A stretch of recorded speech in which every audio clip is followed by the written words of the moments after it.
Cette prière, entoure-moi Seigneur, entoure-moi Seigneur.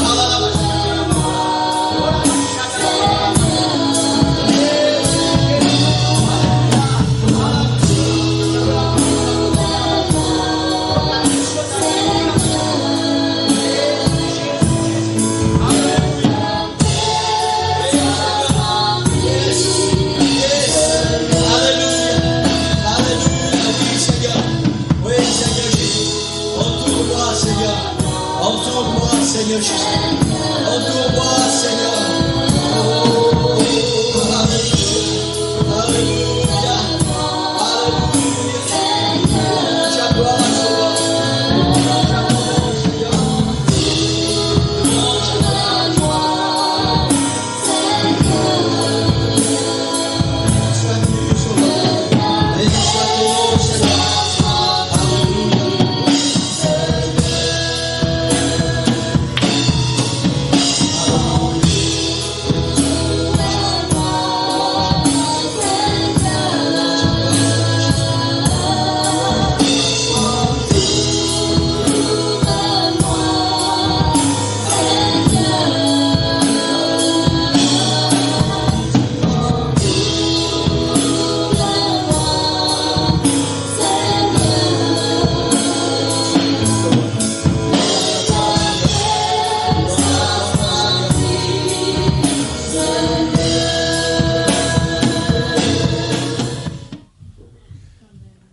Bonjour l'Église.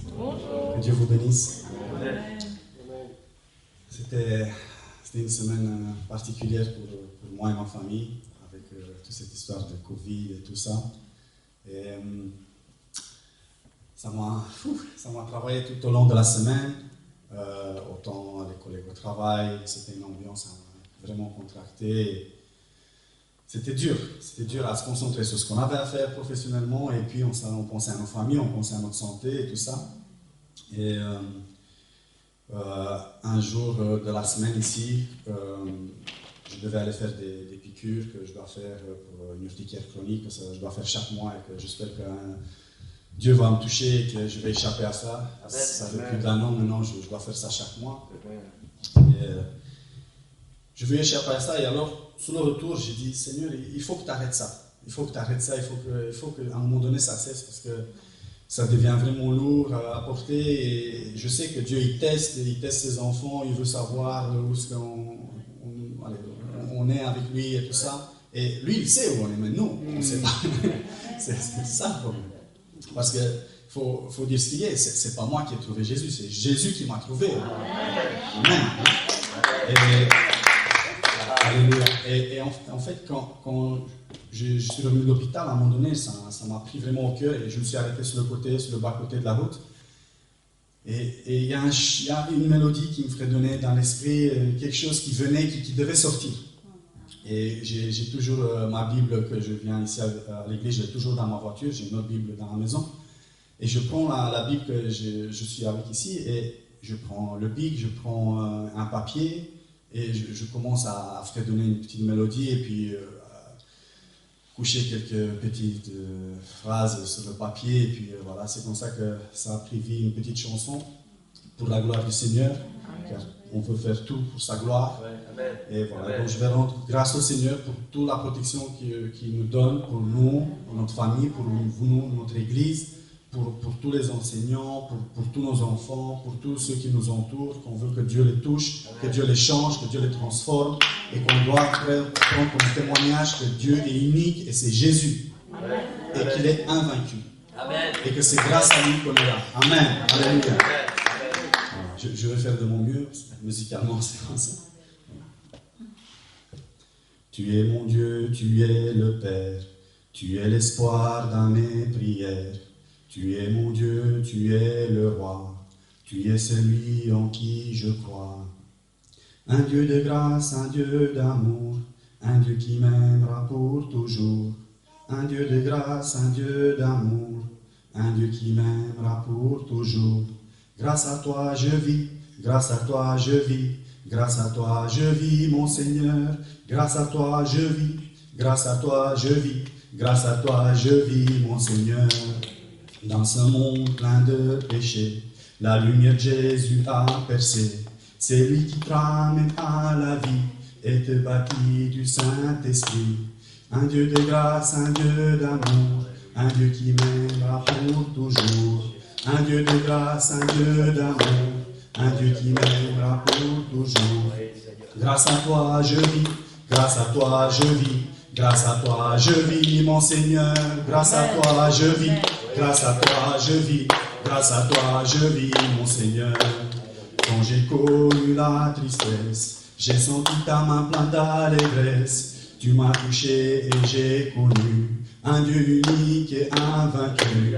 Tu m'as touché et j'ai connu un Dieu unique et invaincu. Un Dieu de grâce, un Dieu d'amour, un Dieu qui m'aimera pour toujours. Un Dieu de grâce, un Dieu d'amour, un Dieu qui m'aimera pour toujours.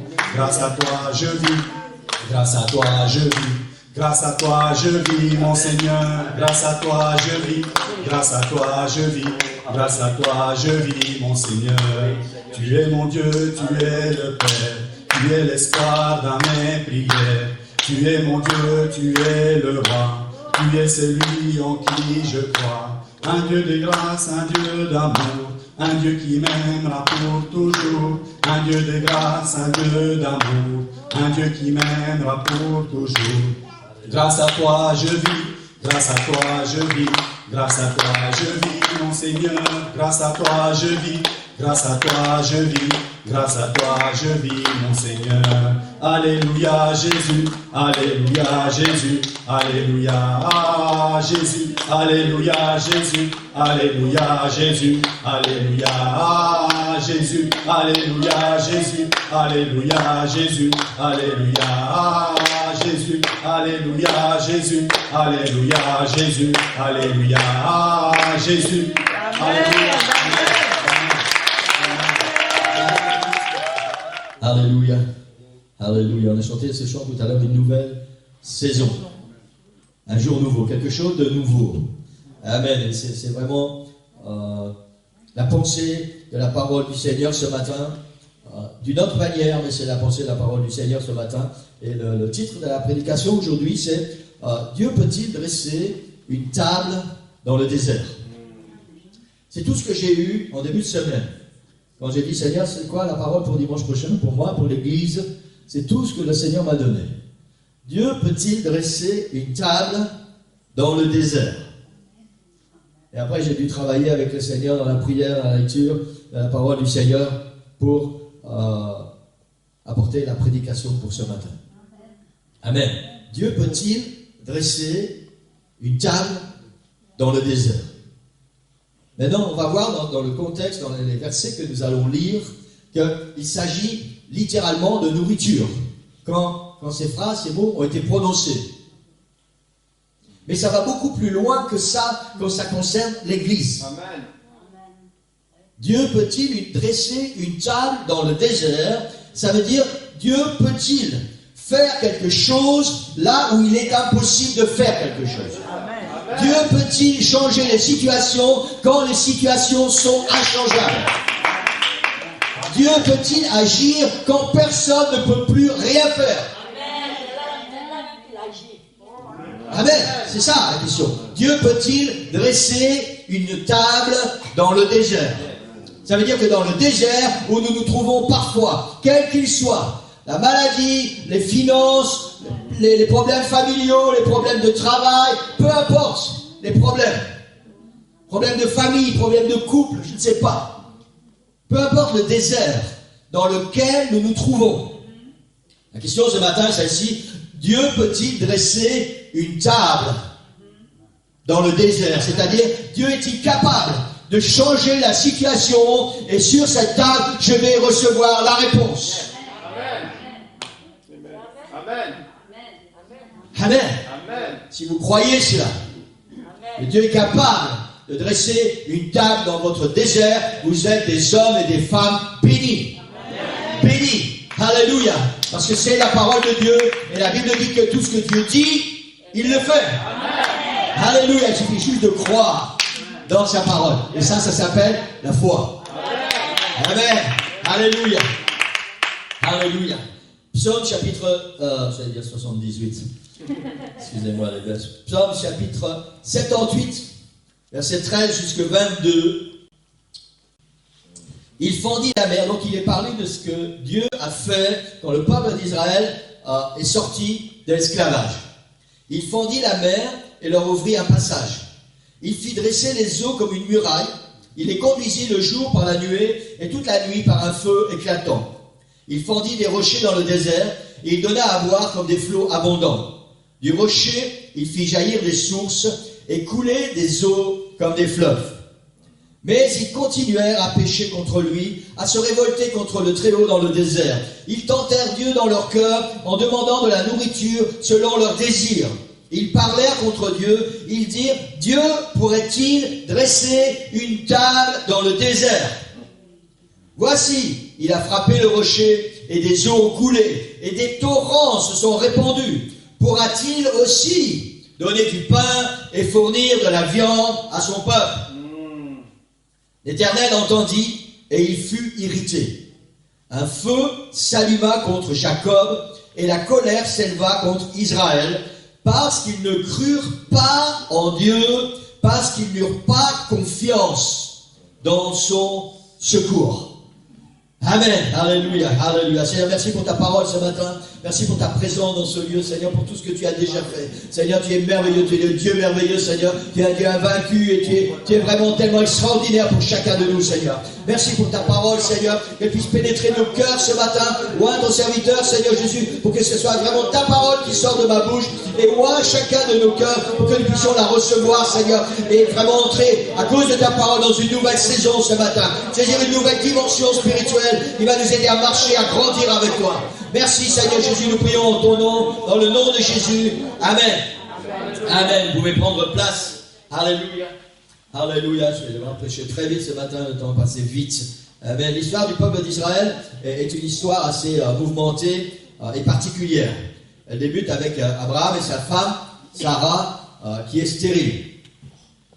Et Dieu fait à Abraham la promesse qu'il deviendra le père d'une grande nation alors qu'il n'a pas d'enfant. À ce moment précis où Dieu lui fait la promesse, Abraham n'est pas un jeune marié. C'est un vieux bonhomme. Il n'a pas d'enfant et Dieu lui fait la promesse qu'il va devenir le père d'une grande nation. Ce n'était pas une promesse d'une nation spirituelle. C'était un héritage biologique. Amen. Sarah va devenir mère à l'âge de 90 ans. Les sœurs, c'est avec quoi je parle. Hein? Amen. Abraham en avait 100 quand Isaac est né. L'Éternel vient rendre visite à Abraham et lui confirmer la promesse qu'il a faite. Et voici comment le Seigneur se présente. On parle de la promesse. On parle de ce Dieu qui est peut-être ou pas capable de dresser une tente dans le désert, de changer une situation qui ne peut pas être changée. Amen. Écoutez comment le Seigneur se présente, la diapo 5, dans Genèse 17. Lorsqu'Abraham fut âgé de... Mais c'est pour ça que je parlais français tout à l'heure. 99 ans. Enfin, moi, c'est la Bible. Vous pardonnerez aux Français d'avoir traduit la Bible comme ça. Lorsqu'Abraham fut âgé de 99 ans, l'Éternel lui apparut à Abraham et lui dit, « Je suis le Dieu Tout-Puissant. » Amen. Amen. Le Seigneur se présente à Abraham comme ça. Il vient confirmer la promesse qu'il va lui donner une postérité. Abraham a 99 ans, Sarah a 90 ans, et le Seigneur se présente et comme ça il dit, « Je suis le Dieu Tout-Puissant. » Amen. Wow. Et Dieu va donner à Abraham, à ce moment précis, des détails sur ce qui va se passer avec ses descendants. Alors qu'on parle de la descendance de Abraham et Sarah, hein, l'enfant de la promesse. Et Dieu est en train de donner à Abraham des détails sur sa descendance. Abraham a 99 ans, Sarah a 90 ans, ils n'ont pas d'enfant. Waouh! Imaginez un peu, les frères. Vous avez 99 ans, les sœurs, vous avez 90 ans, donc ça veut dire, les enfants, il y a longtemps qu'on n'en parle plus. Hein? Et le Seigneur vient vous voir et dit, voilà, tu vas avoir un fils.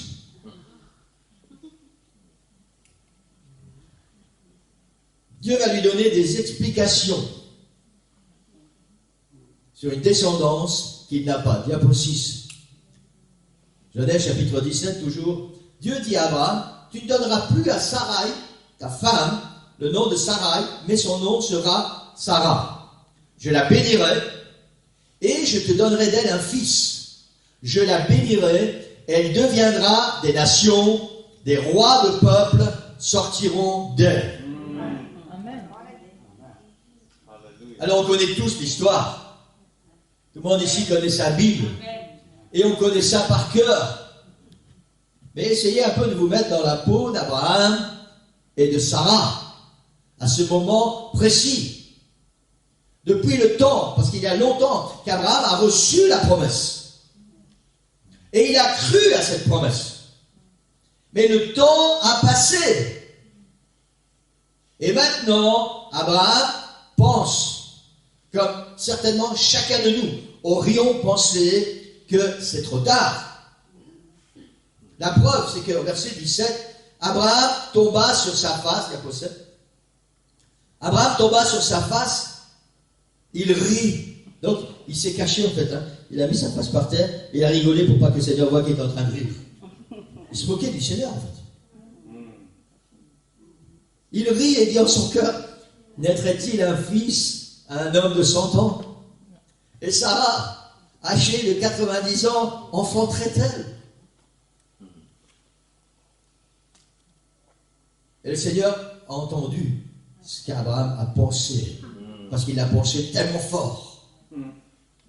Et au verset 19, Dieu dit, certainement, Sarah, ta femme, t'enfantera un fils, et tu l'appelleras du nom d'Isaac. J'établirai mon alliance avec lui comme une alliance perpétuelle pour sa postérité après lui.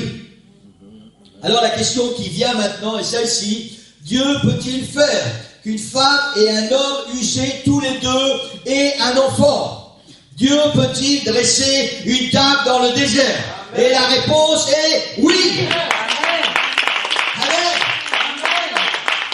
Alléluia. On passe 2 générations et on arrive à Joseph, avant-dernier fils de Jacob, qui Jacob est petit-fils d'Abraham. Joseph va recevoir des visions, des songes qui concernent l'avenir de sa famille. Et il est tout excité avec ça, et il en parle tellement, parce que c'est le plus jeune, le petit est vraiment trop petit, et il en parle tellement qu'il agace ses frères, il va même jusqu'à agacer son père. Et son père va lui dire, maintenant tais-toi, arrête. Joseph reçoit des songes et des visions qui concernent l'avenir. Des choses qui, comme c'est Dieu qui les a données, vont s'accomplir. Amen. Amen. Et il se passe qu'un jour, Joseph est vendu par ses frères. Il est vendu comme esclave. Potiphar va acheter Joseph comme esclave. Potiphar, c'était, si mes souvenirs sont bons, le chef de l'armée de Pharaon. Potiphar va acheter Joseph comme esclave. On connaît l'histoire. Joseph était un beau gosse. Et la femme de Pharaon commence à avoir des désirs pour lui. Et Joseph ne veut pas entrer dans ses plans, dans ce mauvais plan, et il va finir en prison. Et certainement qu'à ce moment précis, il se demande où sont les visions, où sont les songes qu'il a reçus. Ce bel avenir que Joseph avait imaginé, envolé. Amen. Pour l'instant, il est en train de croupir en prison.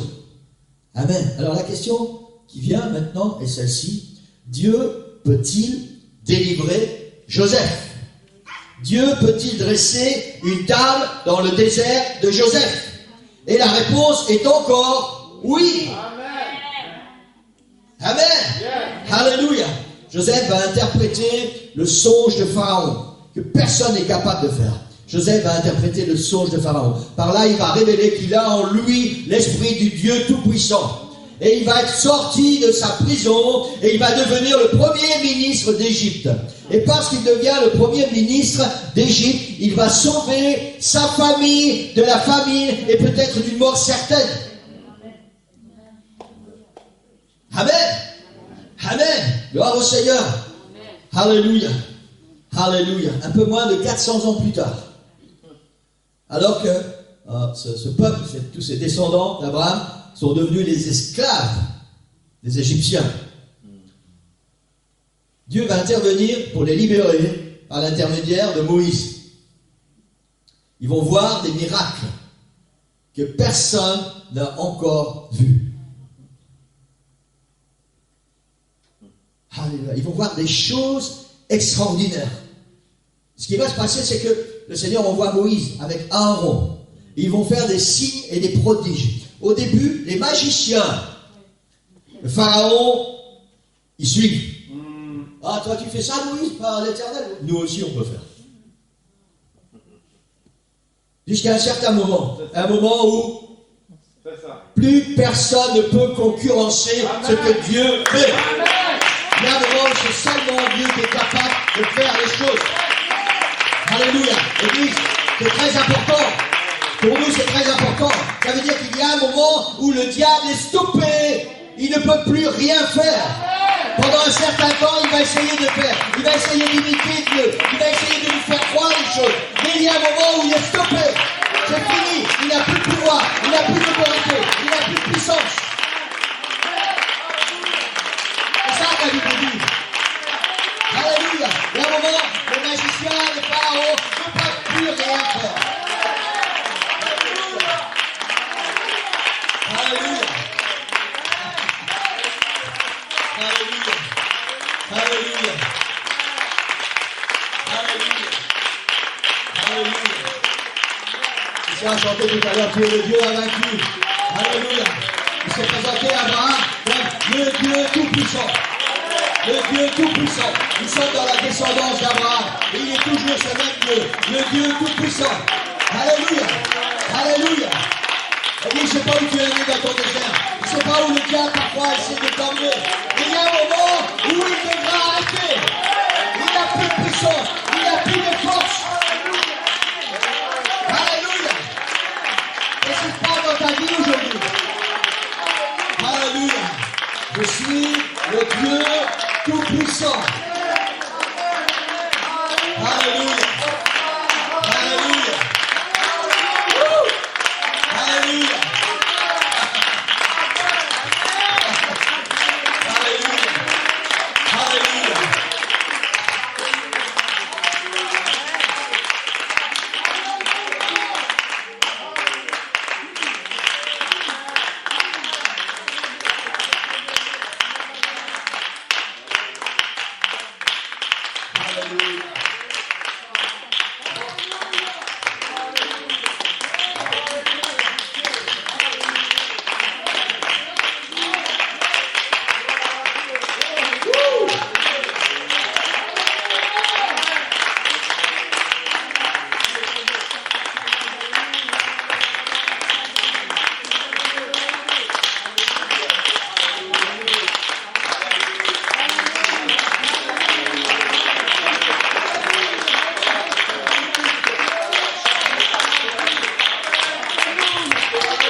Alléluia.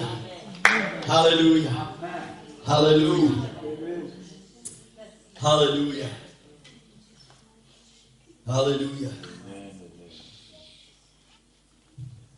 Alléluia. Ce peuple va vivre des choses extraordinaires, l'Église. Des choses extraordinaires. Il va voir des miracles extraordinaires. Ils vont être délivrés de leur statut d'esclaves d'une manière extraordinaire.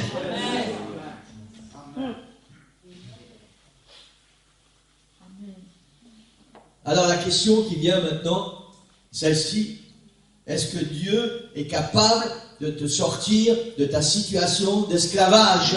Est-ce que Dieu est capable de dresser une table dans ton désert là où tu es esclave? Et la réponse est encore oui.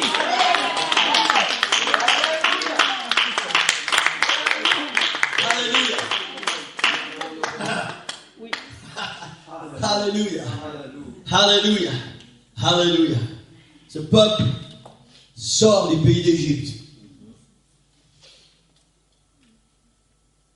et commence à entrer dans le désert. Vous savez, le désert, c'était, je vais employer le mot, un pèlerinage entre l'Égypte et le pays promis.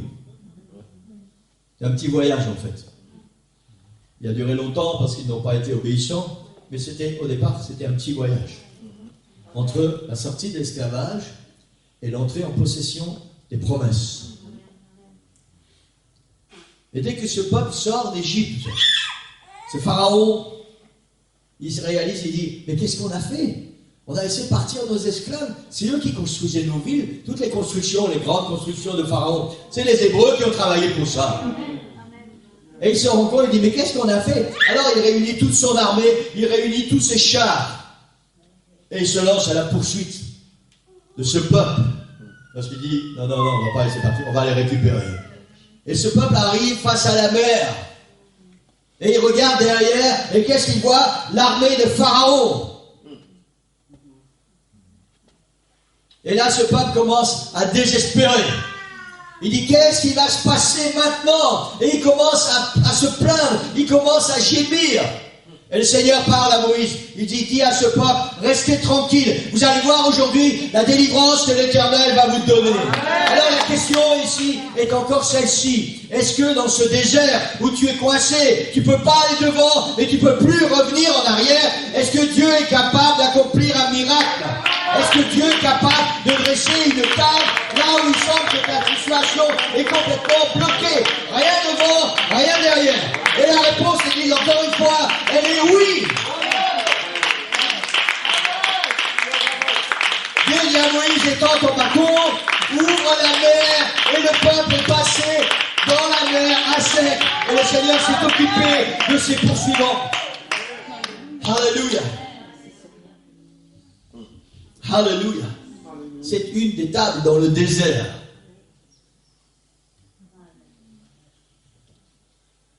Et ce peuple continue à marcher dans le désert. C'est extraordinaire ce qu'il voit. Extraordinaire. La Bible dit que quand les eaux se sont refermées sur les Égyptiens, après, quand les Hébreux étaient de l'autre côté, ils ont vu sur les bords du fleuve tous les cadavres. Et Marie, la mère de Moïse, la sœur de Moïse, et d'Aaron, elle a pris son tambourin, elle a appelé les autres femmes, elle a dit, hey, les femmes, venez avec nous, on va danser. Elles ont commencé à chanter un chant de victoire et un chant de réjouissance. Parce que l'Éternel venait de dresser pour eux une table dans leur désert. Amen. Alléluia. Là où il n'y avait plus d'espoir, là où il n'y avait pas de solution, la seule solution à leurs yeux était ou de traverser la mer et de se noyer, ou de retourner esclave. Mais le Seigneur avait un autre plan. Amen. Parce qu'il a fait des promesses à Abraham. Alléluia. Pourquoi croyez-vous que le Seigneur a donné un enfant à Abraham et Sarah alors qu'ils avaient presque 100 ans tous les deux? Parce que le Seigneur leur a fait des promesses. Et ces promesses, elles ne concernaient pas seulement Abraham et Sarah. Elles concernaient toute la génération future. Et elles nous concernaient, nous. Parce que la parole a continué. Et nous sommes le peuple de Dieu. Alléluia. C'est pour ça que cette situation ne pouvait pas s'arrêter devant la mer, entre la mer et les Hébreux et les Égyptiens. C'est pas possible. Dieu se devait de dresser une table dans leur désert. Amen. Alléluia. Wouh! Alléluia. Alléluia. Vous savez tous, aussi bien que moi, que ces Hébreux, ils avaient une particularité. Hein. Ils n'étaient jamais contents. Jamais. Il y a toujours quelque chose pour se plaindre. Le Seigneur fait des prodiges. Le Seigneur fait des miracles. Le Seigneur fait des choses extraordinaires. Est-ce que le Seigneur a fait quelque chose dans votre vie d'extraordinaire? Est-ce que le Seigneur a déjà fait des prodiges, des miracles? Est-ce qu'il a déjà dressé des tables dans votre désert? Alléluia. Alléluia. Vous savez quoi? Tellement souvent, on n'est pas mieux qu'eux. Hein. Le Seigneur a fait tellement de choses extraordinaires, mais notre cerveau est limité, il est sélectif. On oublie tout ce que le Seigneur a fait parce qu'il y a à nouveau une situation qui est là et on dit, et maintenant, Seigneur? C'est vrai. Amen. Alléluia. Vous savez que quand ils ont quitté l'Égypte, ils ont dépouillé les Égyptiens. Vous savez avec quoi tous les ustensiles d'or qui servaient dans le tabernacle ont été faits? Avec tout l'or qu'ils ont pris aux Égyptiens. Ils n'ont pas volé, hein. Les Égyptiens leur ont donné leur or, ils leur ont donné plein de choses, et ils ont dit, allez, partez, maintenant, on ne veut plus vous voir. Et avec cet or, ils ont construit les ustensiles pour servir dans le tabernacle, pour honorer Dieu. Incroyable. Incroyable. Alléluia. Et maintenant, ce peuple, si vous avez lu votre Bible, peut-être vous êtes comme moi, vous n'avez pas vraiment fait attention à ça. Ça m'a un petit peu interpellé cette semaine. Juste 1 mois et demi plus tard, après que la mer se soit refermée sur les Égyptiens, après qu'une nouvelle vie commence pour eux, ils ne peuvent plus revenir en arrière, la mer s'est refermée. Hein. Seulement 1 mois et demi plus tard, alors que le Seigneur vient d'ouvrir des rochers, il vient de fendre des rochers, des fleuves ont coulé, et le Seigneur les a abreuvés parce qu'ils avaient soif. Seulement 1 mois et demi plus tard,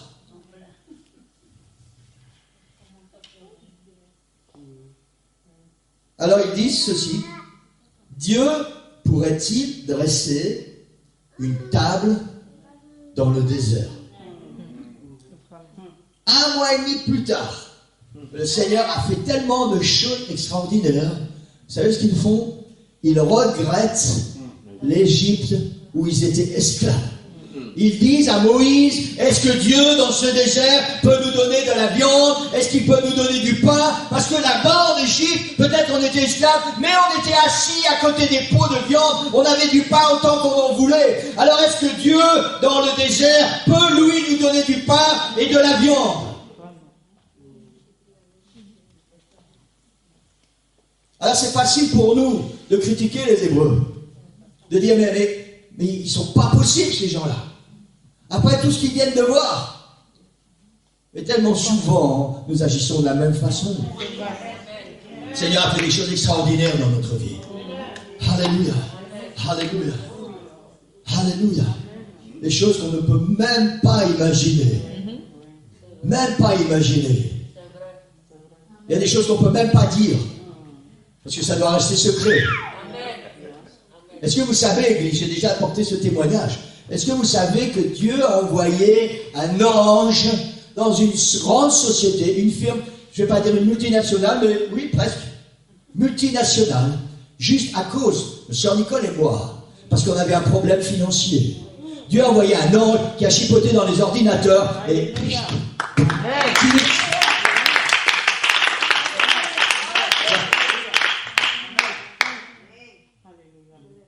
Amen.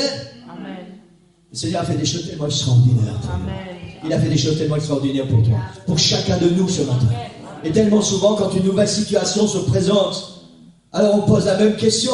Et maintenant, Seigneur, est-ce que là, maintenant, dans ce désert, est-ce que tu es encore capable de dresser une table? Il est le même, ne change pas. Amen. Alléluia. Alléluia. Amen. Alléluia. Dieu peut-il dresser une table dans le désert? Tu peux mettre la dernière diapo. Dieu peut-il dresser une table dans ton désert? Dieu va répondre. Alléluia. Alléluia. Je finirai peut-être la prédication la semaine dernière, mais je dois arrêter la semaine prochaine, mais je dois arrêter pour aujourd'hui. Dieu va répondre à leurs prières. Alléluia. Alléluia. Alléluia. En fait, ils sont en plein doute.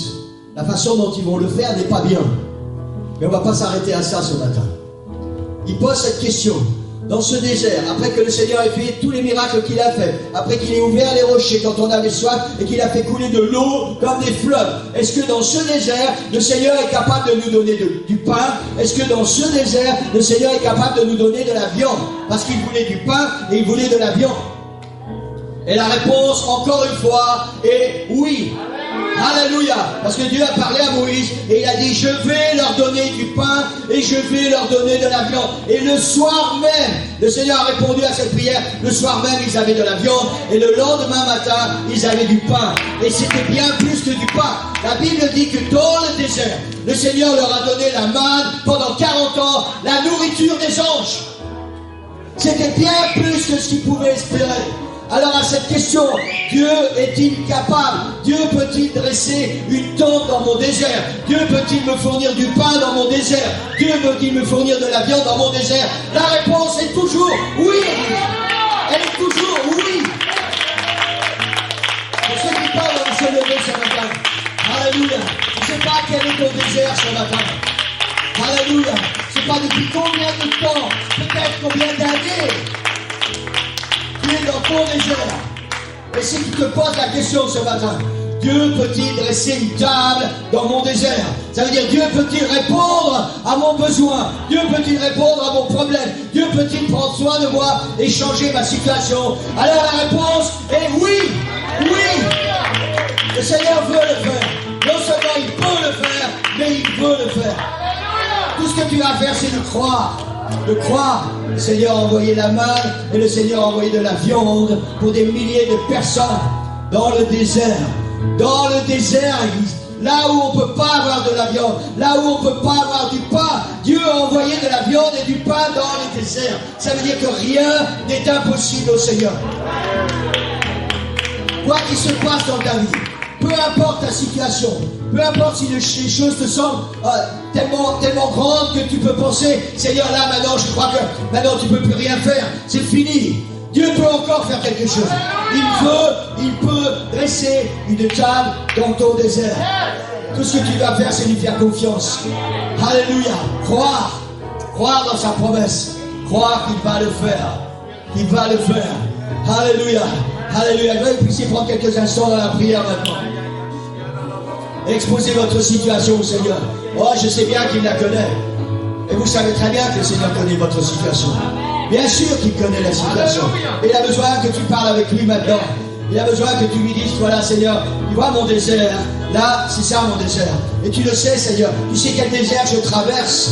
Et tu sais que dans ce désert, il n'y a rien, il n'y a pas d'eau, il n'y a pas de pain, il n'y a pas de viande. Mais je veux croire dans tes promesses, Seigneur. Je veux croire ce matin que tu peux dresser pour moi une table dans mon désert. Alléluia. Alléluia. Alléluia. Je voudrais aller plus loin, Église, ce matin. Le Seigneur veut et peut et veut dresser une table dans ton désert et il veut commencer à le faire maintenant. Maintenant. Alléluia. Parce qu'il y a assez longtemps que tu es dans ton désert. Il y a assez longtemps que tu attends. Il y a assez longtemps que les choses sont tellement différentes, qu'elles sont tellement lourdes à porter, qu'elles sont tellement difficiles et tellement compliquées. Alléluia. Le Seigneur peut et veut. Maintenant. Alléluia. Maintenant, dresser une table dans ton désert. Est-ce que tu le crois? Est-ce que tu le crois? Est-ce que tu es capable de prier maintenant et dire Seigneur, voilà, je t'ai donné mon désert, je t'ai expliqué ma situation. Seigneur, maintenant, qu'est-ce que tu vas faire pour moi? Je veux croire. Je crois maintenant, Seigneur, par la foi. Par la foi. Alléluia. La foi est une ferme assurance des choses qu'on espère, une démonstration de celles qu'on ne voit pas. Je crois par la foi. Maintenant, Seigneur, maintenant que tu prends soin de mon désert et que tu